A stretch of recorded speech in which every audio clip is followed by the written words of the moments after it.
Let's get started. So our next plenary speaker is Len Unsworth. Len Unsworth, if you don't know, and if you're in working with multimodality, you definitely know Dr. Unsworth's work. It's foundational in the field. He's Professor of English and Literacy Education at the Australian Catholic University in Sydney. His current research interests include systemic functional semiotic perspectives on multimodal and digital literacies in English and curriculum area teaching and learning. He's been a chief investigator on 11 large national Australian Research Council funded projects since 2005 and has published extensively in leading journals in literacy and education, as well as book chapters and numbers of books, including, but definitely not limited to, Reading Images for Knowledge Building, Functional Grammatics, in school science, reconceptualizing knowledge and with language and image for school English, English teaching and new literacies pedagogies, as well as, of course, reading visual narratives. So without further ado, Dr. Len Unsworth, the floor is yours.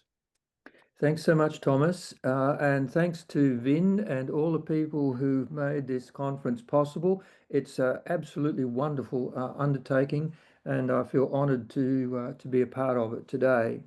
So look, we're going to look at this concept of point of view, and we're going to look at it in the context of the relationship between traditional paper media versions of literary texts and digital animations. And as digital animations become increasingly routine and highly significant cultural artifacts in this 21st century is something that we need to pay attention to, particularly in context of schooling. And we need to understand the interpretive possibilities of what is ostensibly the same story, and that these can be very significantly reconfigured in the book and in the digital animated versions, even when the verbal narrative remains substantially unchanged. And that's the key thing that we want to focus on today. So there are loads and loads of animations of well-known literary picture books. Most of the ones here are from Western culture, but this occurs in other cultures as well. So children's picture books and animated movies adapted from them are very, very common these days. Also, literature for older children and young adults have been turned into animated movies. And certainly, literary narratives for adults also appear as animated movies. Classic literature, again, also in animated form, and increasingly graphic novels and the animated movie versions of them as political narratives. So in this session today, we're going to look at three corresponding excerpts of the same story as a book and an animated movie. And the first one we'll look at is Sean Tan's The Lost Thing, Australian picture book. So Sean Tan's picture book of The Lost Thing was made into an animated movie, and it won an award at the Academy Awards in 2011 for the best animated short movie. Then we'll look at a novel for pre-adolescents or early teens, the very famous story of Coraline by Neil Gaiman, and we'll look at the graphic novel version and the animated movie version. And then thirdly, a graphic novel for adolescents and adults. This is the story of Marjane Satrapi called Persepolis, and it's a story about pre- and post-revolutionary Iran.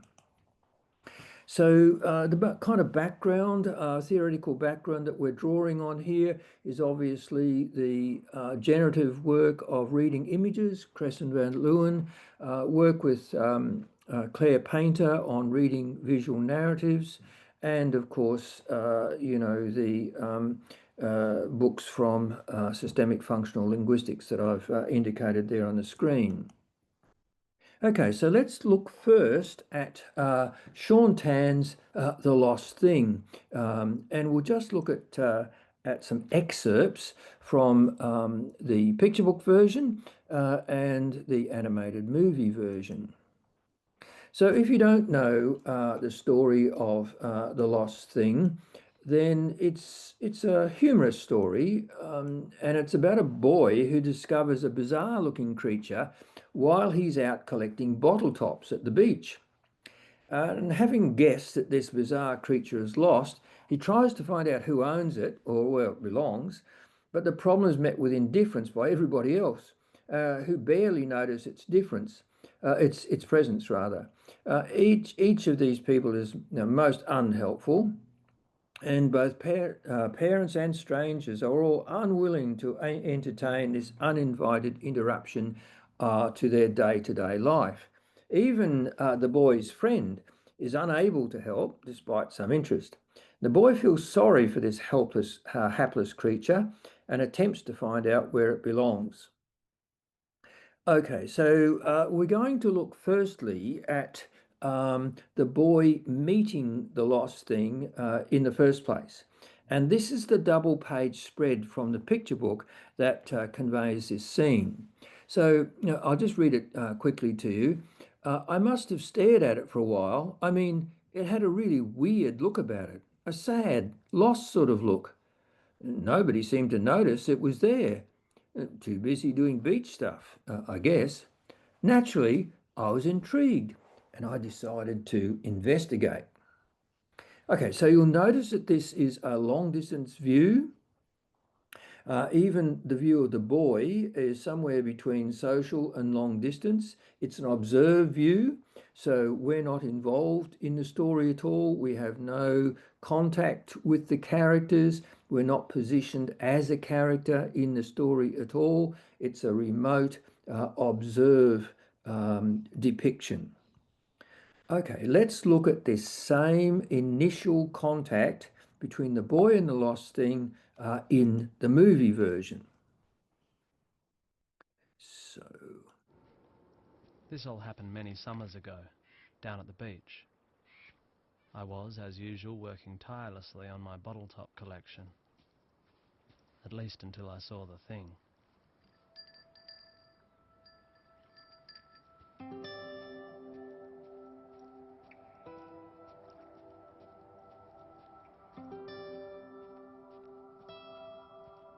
It sure wasn't doing much. It just sat there, with a really weird look about it. You know, a sad, lost sort of look. Nobody else seemed to notice it was there. They were all too busy doing other stuff, I guess.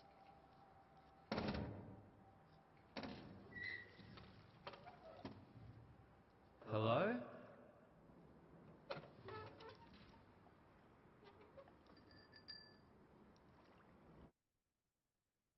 okay, so if we go on and look at a little more of this, what we'll notice is the way in which point of view changes in this animated movie version. So it changes. If you look at the top left-hand image, you can see that something is looking down at the boy. And guess what it is? Clearly, you are positioned as the lost thing looking down at the boy. And then we see the two images in the middle of the boy looking upwards, which is followed by the bottom image where you are looking up at the lost thing. And here you're positioned as the boy, seeing what the boy sees. So a very different focalization being achieved in the animated movie. Okay, so let's move now to a little bit further into the story where the boy takes the lost thing home and tries to find out what it likes to eat. So this is the single page from the picture book about this little episode. I hid the thing in our back shed and gave it something to eat. Once I found out what it liked. It seemed a bit happier then. even though it was still lost. Now, once again, you'll notice that what we have is a remote image, long distance view, an observe image. So no character is looking at us. We have no direct gaze at the character, and we are positioned as outside observers of what is happening. Now let's have a look at that little episode in the animated movie. I decided to hide the thing in our back shed, at least until I could figure out what to do next. I mean, I couldn't just leave it wandering the streets.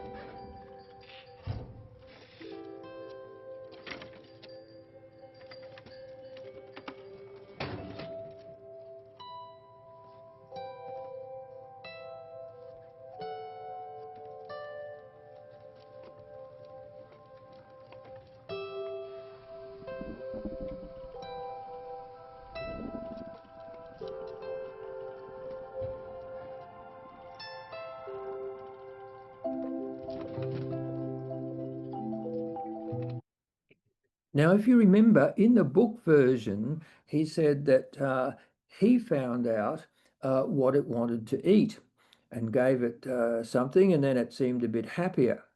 Now, did you notice in the movie version, we'll just go back to this section here, right at the beginning, and watch what happens. I mean, I couldn't just leave it wandering the streets.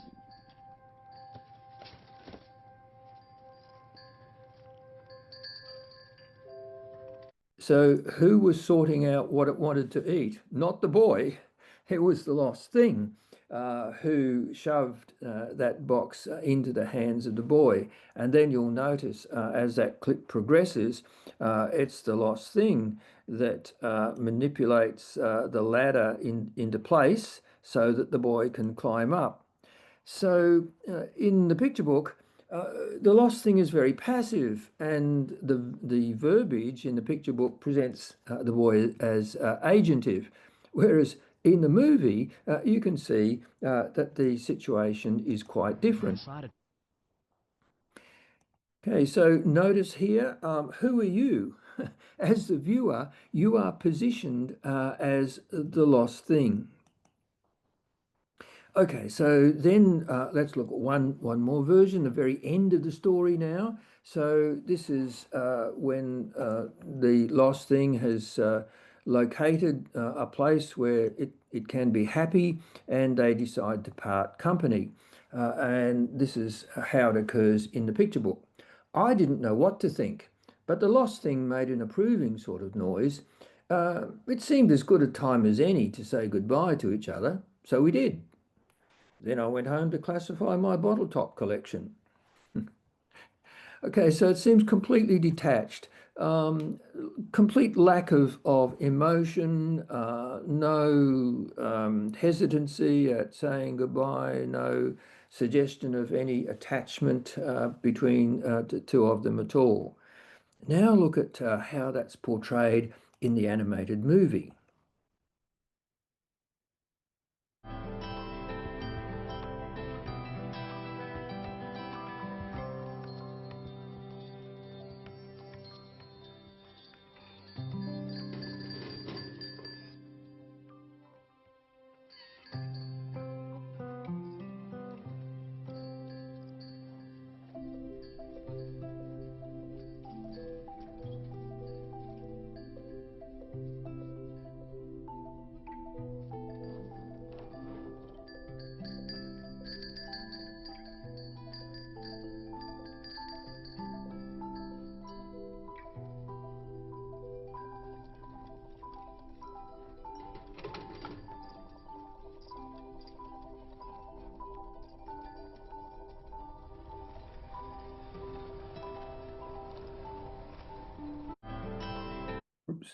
So notice how you're positioned along with the boy, so that rear view positions you to see the boy and what the boy sees. So a very different interpretation of the parting of the boy and the lost thing in the animated movie from the one that's in the picture book.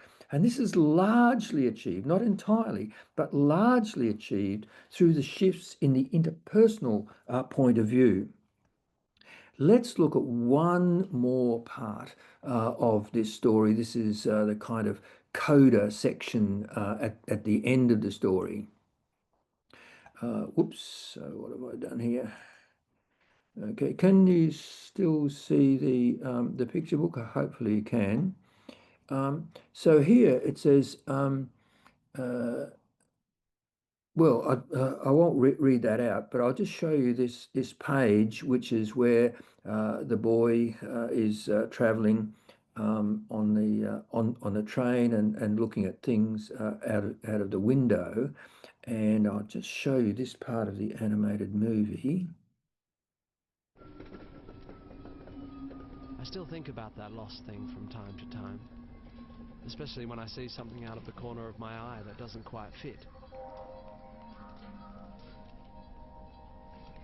You know, something with a weird, sad, lost sort of look. So can you see the significance of what happens there? Something with a weird, sad, lost sort of look. And at that point in time, he turns around to face the audience, and it raises the question of what or who is lost. So a very different kind of interpretive possibilities set up through the ways in which the images work in the animated movie from the way they work in the picture book.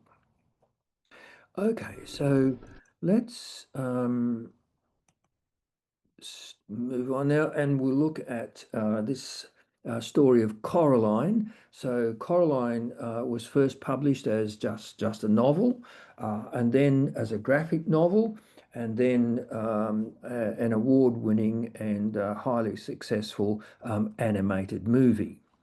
So if you don't know this story, it's about a pre or early teenage girl who lives with her very preoccupied parents, who spend all of their time focusing on their own work and activities.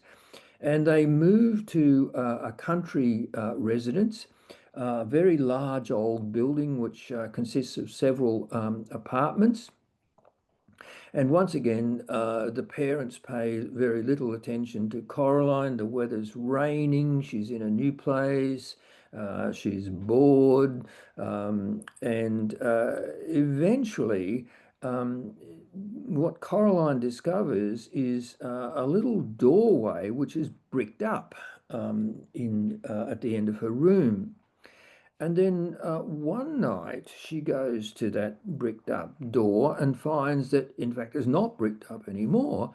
And she can enter through that door into another house, which is apparently exactly the same, although so much better than the apartment rather that they've been living in. And in this other world, then everything that Coraline wants is as she thinks it should be. So she gets delicious meals cooked for her. The other mother, who exactly resembles her mother, is very attentive. So is the other father, very attentive. She gets all the clothes that she likes, and so on. But of course, there's a dark aspect to it. And the other mother and the other father want to keep her in the other world. And the trick is she can have all of this stuff, that everything she's ever wanted, so long as the other mother can sew buttons into her eyes, which is a kind of metaphor for stealing her spirit and her soul. So in some ways, it's a somewhat dark story. So Coraline does get imprisoned in this other world, and by the other mother, and is with the other father, and she discovers that she's not the first one, and that there have been other children who've been trapped in the same way. And Coraline determines that she's not only going to escape herself, but she's also going to get the others out and into freedom. But how to do this? She can't get out into her own house, and she decides that she needs to find some way to trick the other mother into setting her free. And this is when Coraline proposes that she and the other mother play a game. And in the first frame in this graphic novel, you can see that Coraline says, "You like games, that's what I've been told." And the other mother says, "Everybody likes games. Wouldn't you be happier if you won me fair and square?" Possibly. What exactly are you offering? Me. If I lose, stay here. I'll stay here with you forever and let you love me. I'll be a most dutiful daughter, eat your food and play happy families. And I'll let you sew buttons into my eyes. That sounds very fine. And if you do not lose, then you let me go. You let everyone go. My real father, my mother, the dead children, everyone whom you've trapped here. And then the conversation goes on, and we turn over the page, and eventually the other mother says, "A deal." Okay, so this is the making of the deal.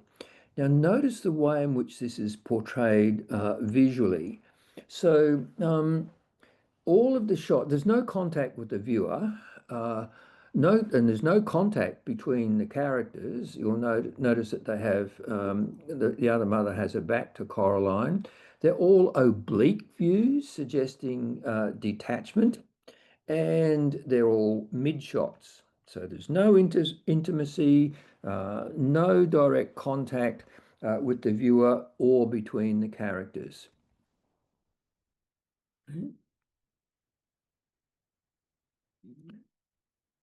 Okay.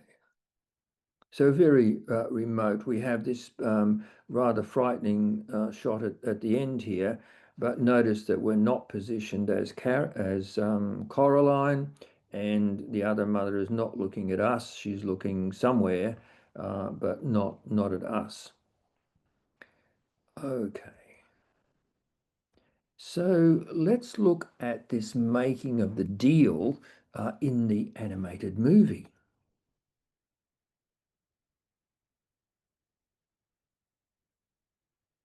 Which I hope is going to play. Here we go.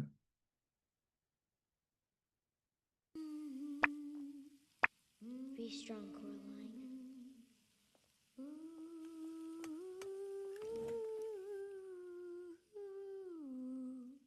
La, la,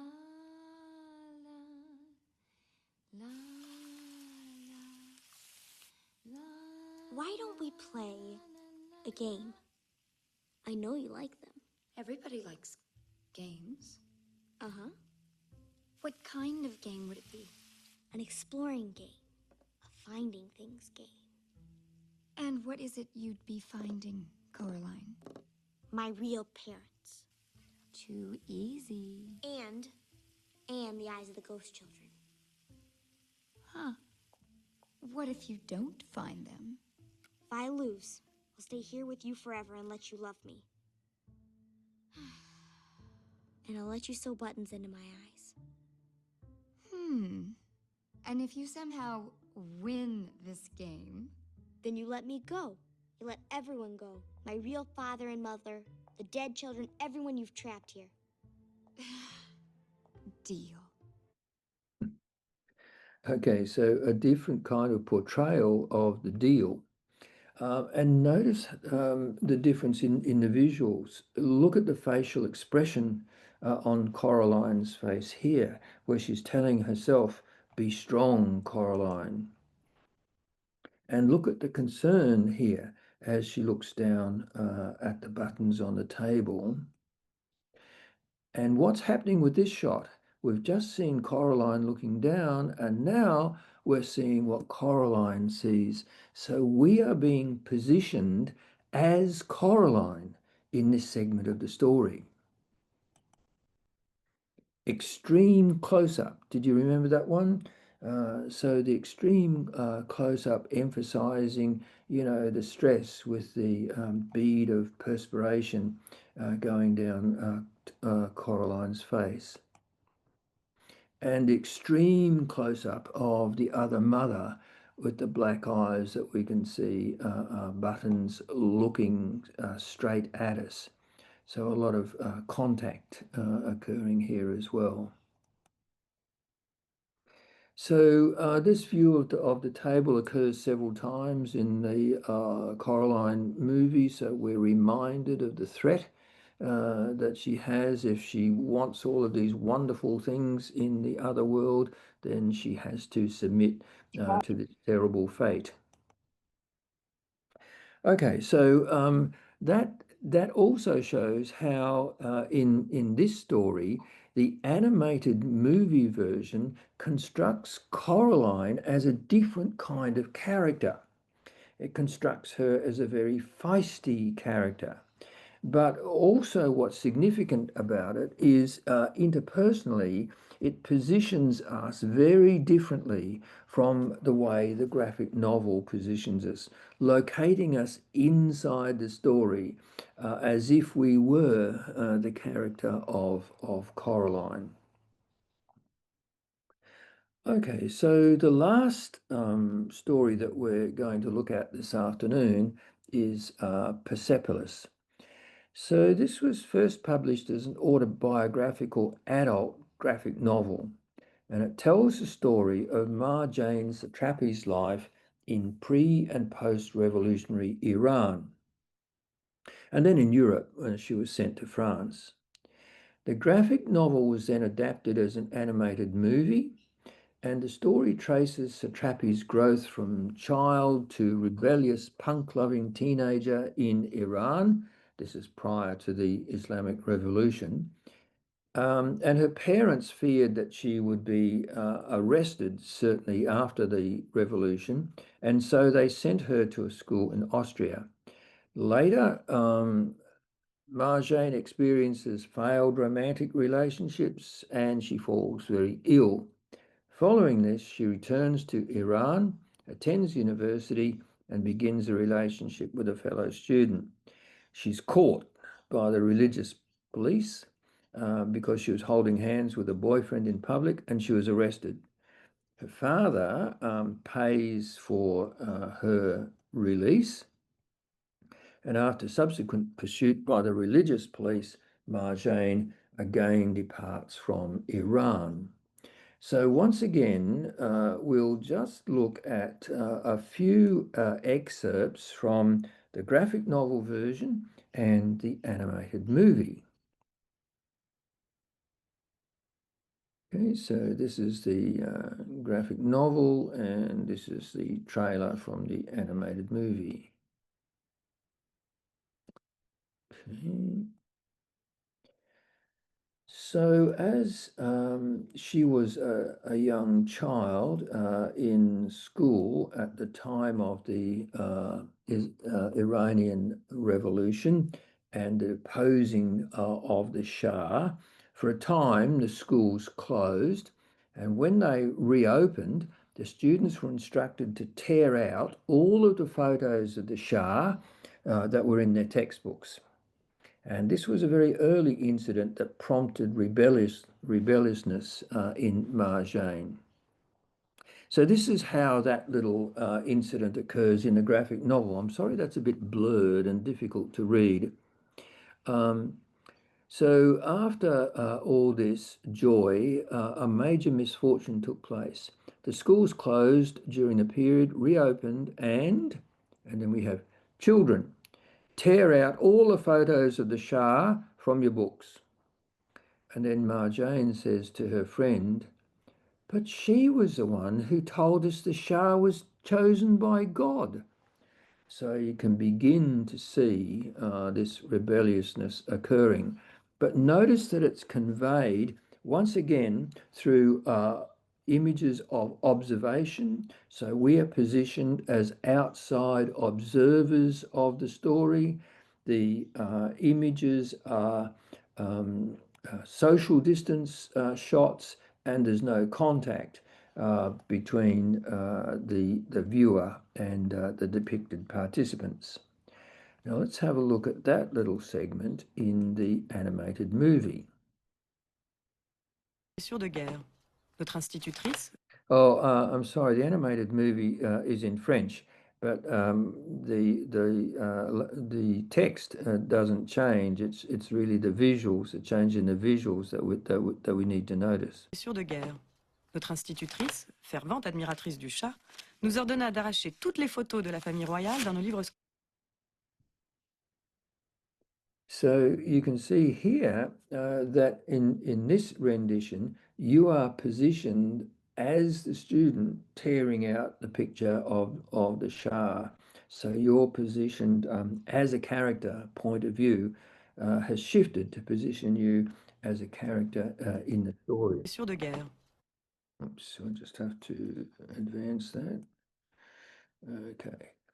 Okay, then also as a young child, Marjane was very close to her uncle, Anoush, and he'd been imprisoned for dissent. And when Anoush was in prison, he made a toy swan, which he gave to Marjane one evening when tucking her into bed. And this is how it's conveyed in the graphic novel. And now it's time for bed.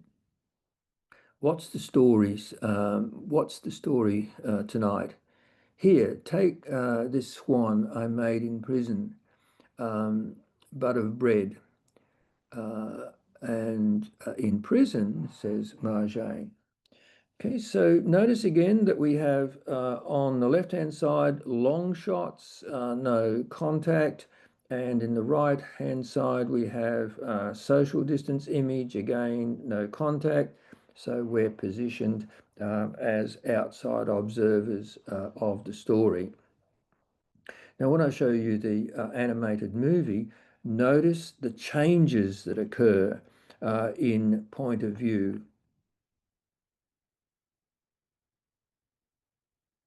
C'est tard maintenant. Il faut dormir. Tiens, c'est pour toi. Je l'ai fabriqué moi-même en prison. Il est en mie de pain. C'est tard maintenant. Il faut dormir. Tiens, c'est pour toi. Je l'ai fabriqué moi-même en prison. Il est en mie de pain. C'est tard maintenant. Oops, advance that. So did you notice this intimate close-up shot of Marjane's face as she takes the swan? And in fact, the greater number of intimate views in that little clip. So your frontal plane is positioned as parallel and close to that of the viewer, and it constructs much greater involvement between the viewer and the character than does the more oblique and distant image in the graphic novel. Okay, and then later we hear that Anoush has been arrested again, and this time he's to be executed. He's allowed one last visitor, and he requests Marjane. In the graphic novel, her arrival at the prison is shown in the next frame, and the next frame shows her inside the cell with Anoush. So she's arriving at the prison. We're almost there. Now look at this clip from the animated movie, and it just takes a few seconds until we get to the prison, and then look at how Marjane's visit to Anoush is depicted in this one. Ils ont arrêté Anoush. Je sais. Papa. Ça va aller, ma chérie. Tu veux faire quelque chose pour lui? Oui. Anoush a droit à une seule visite. C'est toi qu'il souhaite voir. J'irai.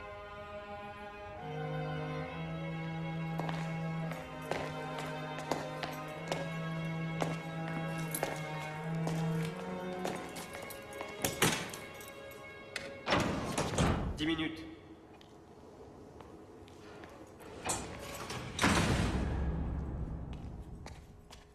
Quelle belle robe. Quelle jolie petite fille.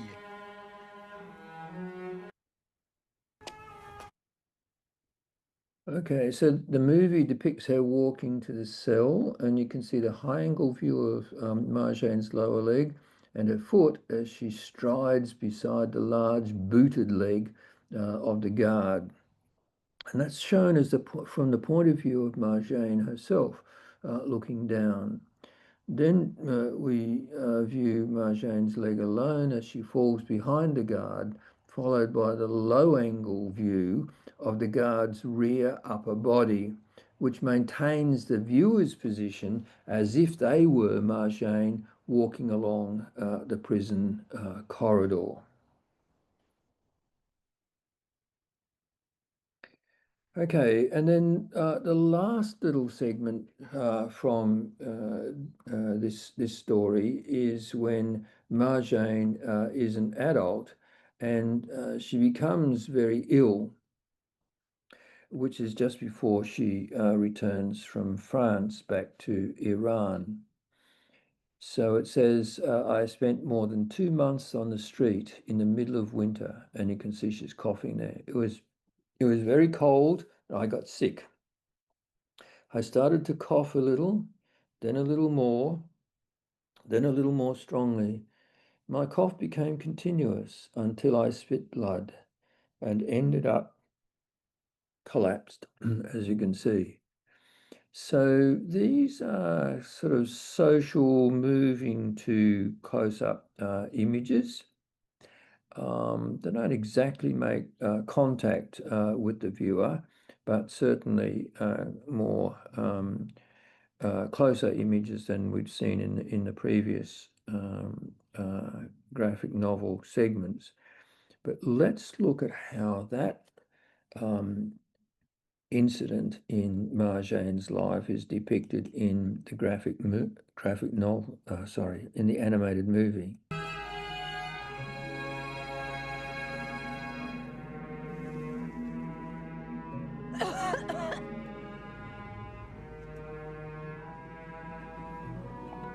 J'avais connu une révolution qui m'avait fait perdre une partie de ma famille. J'avais survécu à une guerre. So I'm just going to take that back a little. Okay, so what is this doing? Who are you? See that you are now positioned as Marjane, noticing that you're coughing blood.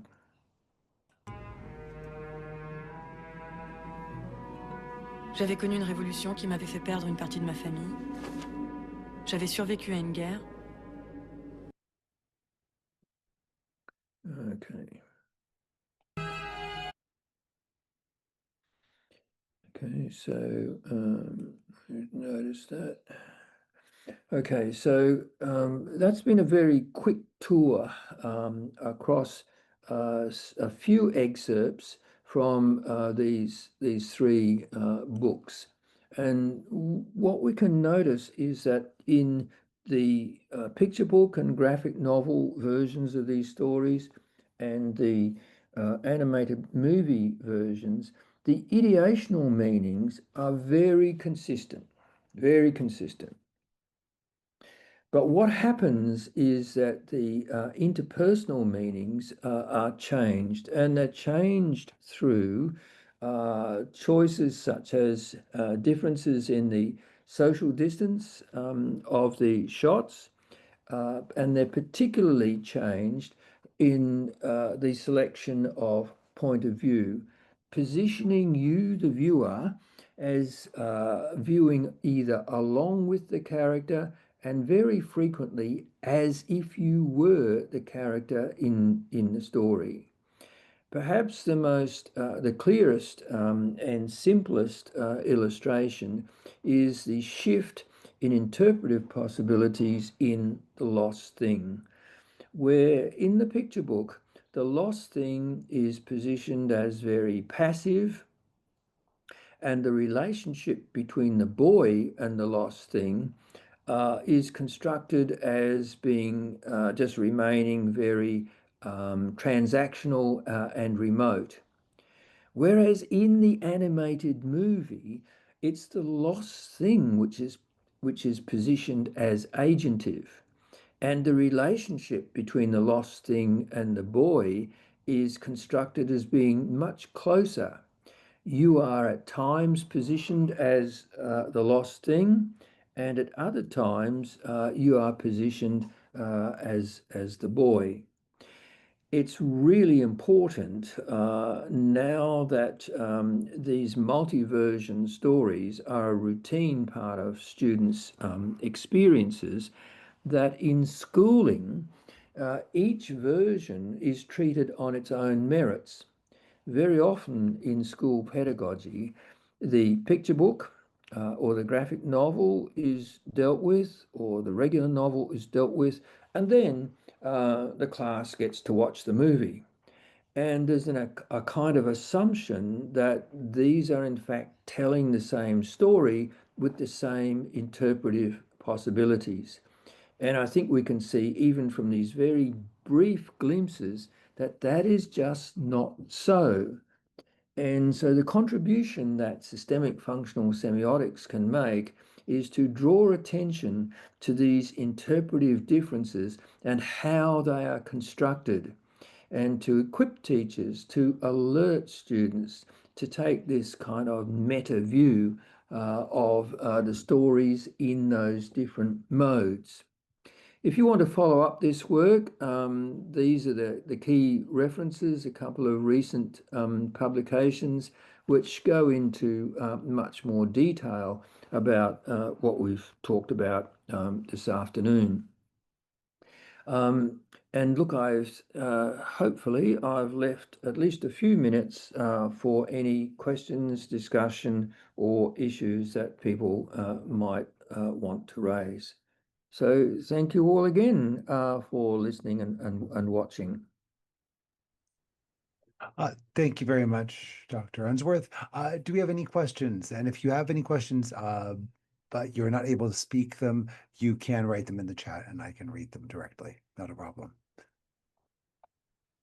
Speaking personally, I really appreciate this view. Not so much as a teacher, but as a parent, I noticed this quite a bit in the animations that my children consume, and it's seeing your systematization of how it changes from more of a third-person view, I guess, to a more Yes. first-person view.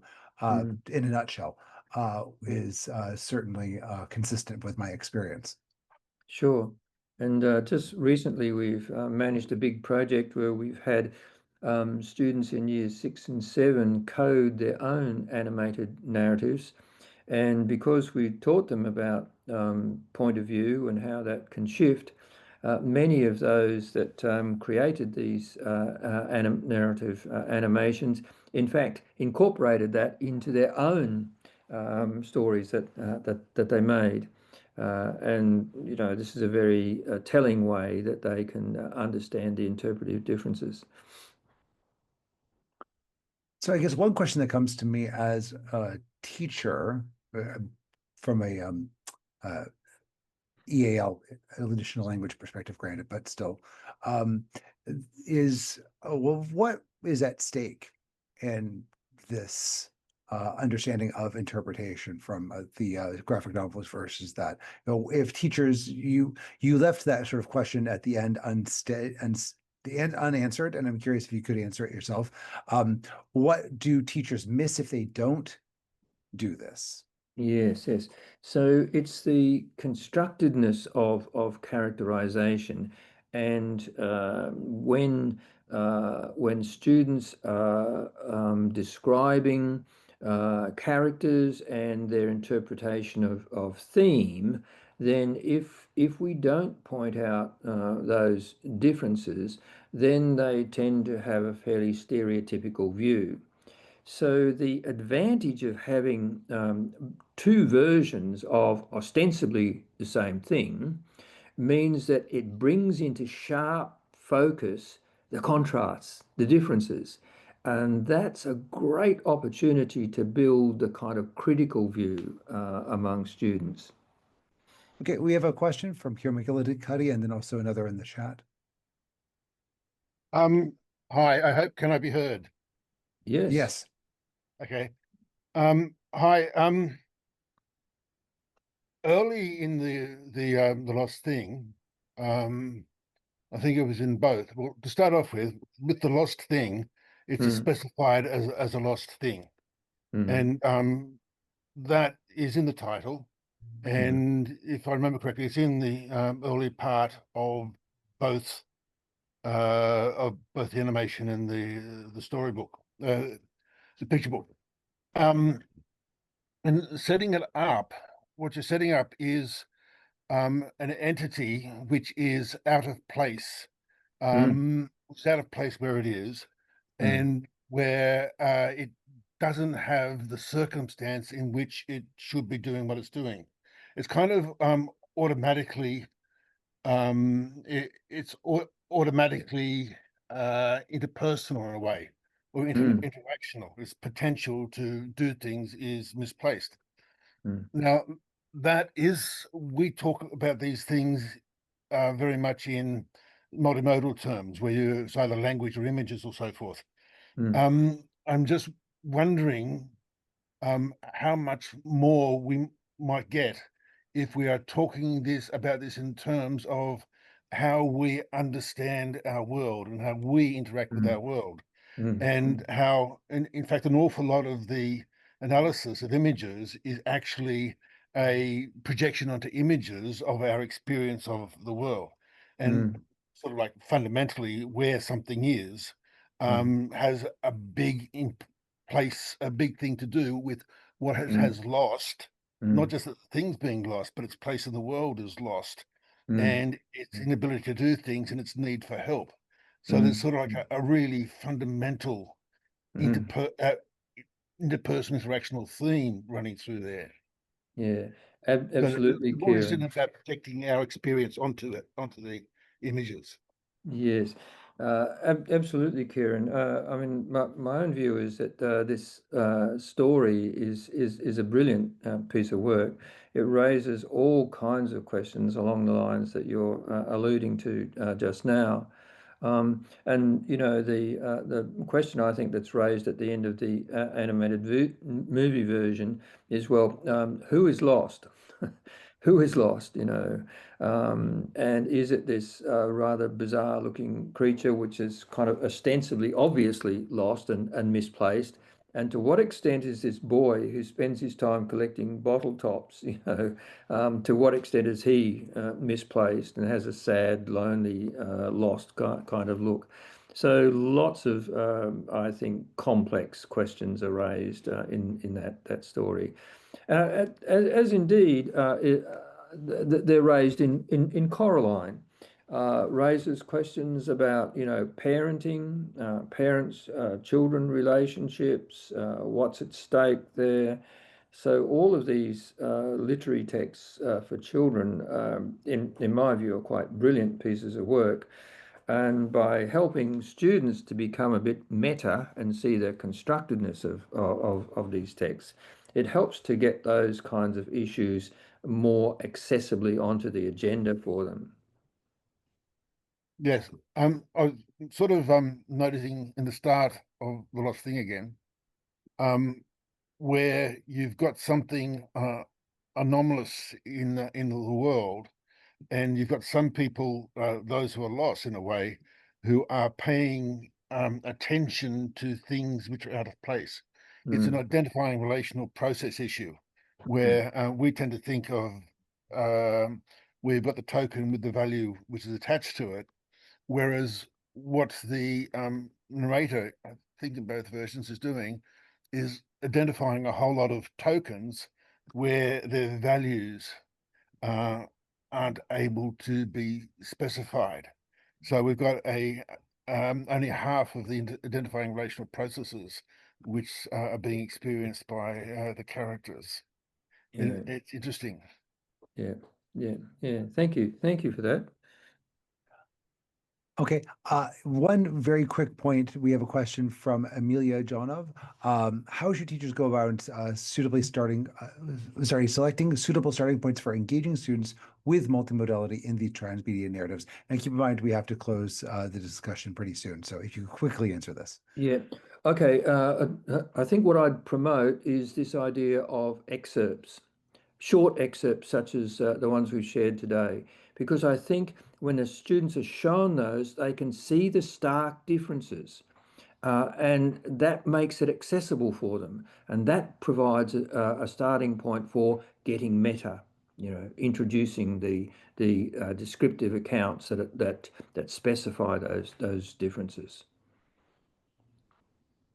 Okay, excellent. Thank you very much. Sorry to cut you off there, but we have a book launch with a speaker from the United States joining very, very early in the morning over there.